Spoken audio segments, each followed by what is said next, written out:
Thinking about moving from Georgia to Denmark? International relocation can feel overwhelming, but with the right planning and information, you can make it smooth and stress-free. Today, I'll walk you through the key costs and what to expect from start to finish. First, let's talk about cost. Moving internationally isn't just about mileage. It involves packing, overseas transport, customs clearance, insurance, and sometimes temporary storage.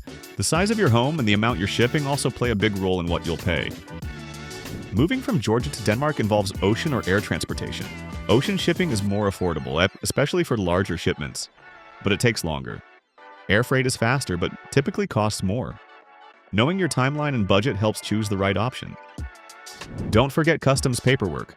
Denmark has specific regulations for importing household goods, and you'll need proper documentation to clear customs without delays or extra fees. Working with international movers helps you get that paperwork in order. Professional international movers simplify the process.